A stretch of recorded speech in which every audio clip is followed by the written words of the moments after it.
good morning everyone. Our devotions and topic for today is from the book of Esther, chapter 4, verse 15 to 16. Sabi dito, ito naman ang ipinasabi ni Esther kay Mordecai. Umayo ka, tipunin mo ang lahat ng Hudyo na nandito sa Susa at mag-ayuno kayo para sa akin. Huwag kayong kumain o uminom sa loob ng 3 araw. Ako at ang mga alipin kong babae ay mag-aayuno rin. At pagkatapos, pupunta ako sa hari kahit nalabag sa batas. At kung papatayin man ako, handa akong mamatay. So, dito po, si Esther, alam naman natin si Esther ay isa sa magandang babae sa Bible. Siya ay Queen of Persia at pinsan niya si Mordecai. So, si Mordecai ay isang Hudyo din, katulad ni Esther, pero tinatago yung kanyang pagiging Hudyo. So, si Mordecai, parehas sila Hudyo, magpinsan sila ni Persia, at si Mordecai, kanang kamay siya ng Haring Xerxes. Ginagalang ng mga kapwa niya Hudyo, at dahil sa ginagawa niya lahat para sa kapakanan at kabutihan ng mga Hudyo. So, itong si Haman, isa itong government advisor na galit sa mga Hudyo at gusto niyang ipa-wipe out, ipapatay. At galit siya kay Mordecai. Kaya, etong si Esther, gumawa siya ng crucial decision na kung paano mailigtas, or kaya niya sinabi kay Mordecai na bahala na, mag-aayuno sila, kailangan mag-ayuno sila at mag-fasting para sa gagawin niyang desisyon. So, yun yung pinaka crucial decision na ginawa niya. So, ang pagkakaroon ng prayer and fasting, isa ito sa ginagawa kung paano ka magagawa ng decision sa buhay mo.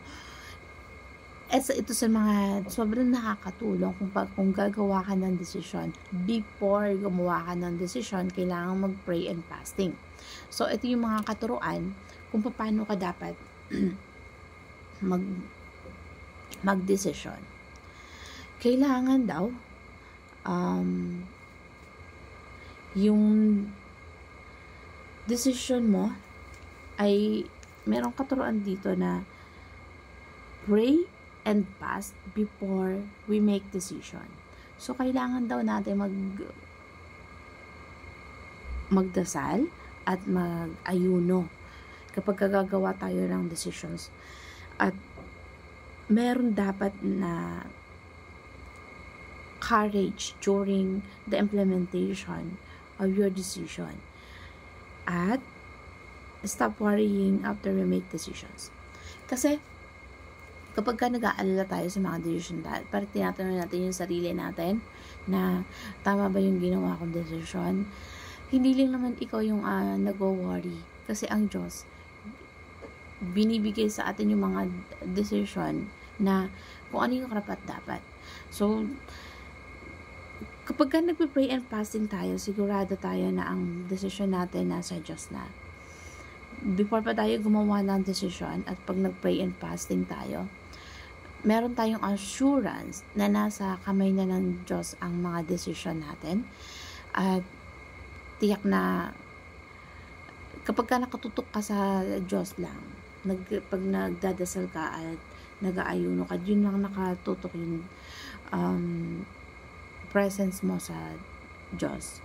Nagkakaroon ng assurance na kung ano man yung decision mo na magagawin, magkakaroon ka ng kapanatagan na ito ay ipagkakaloob sa iyo ng Diyos. So, during make a decision, bago ka mag-decision, yun ang pinaka piece daw na dapat mong gawin, yung mag-pray and fasting ka muna. At meron tayong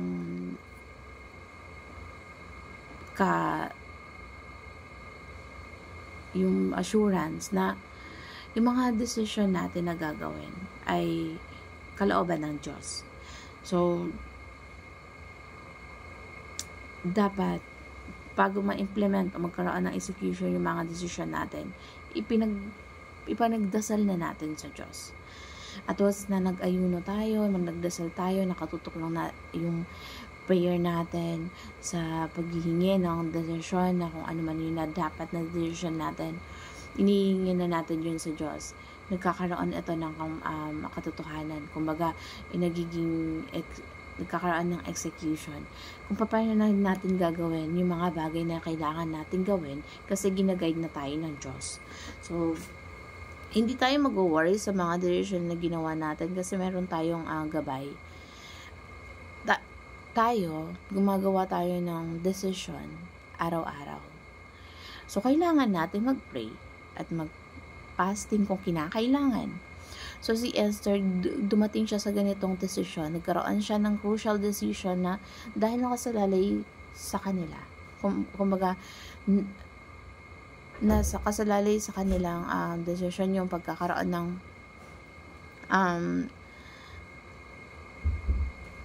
yung buhay ng mga Hudyo, kapwa nila Hudyo. At sa atin being a Christian, paano ba tayo mag-decide sa buhay natin? So, ito daw yung tamang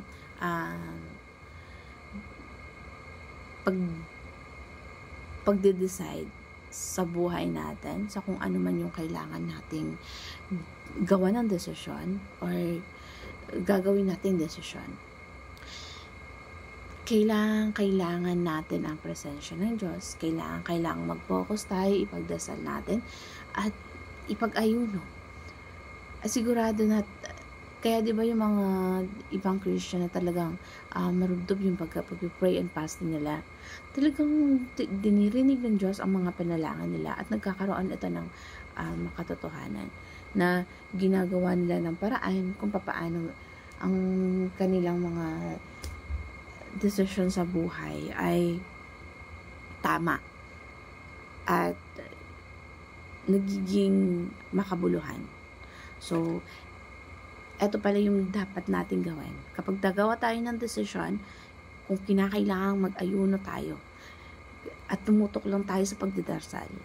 At yun ang ginawa ni Esther, yung Queen of Persia, during that time. Nag-ayuno sila ng 3 araw.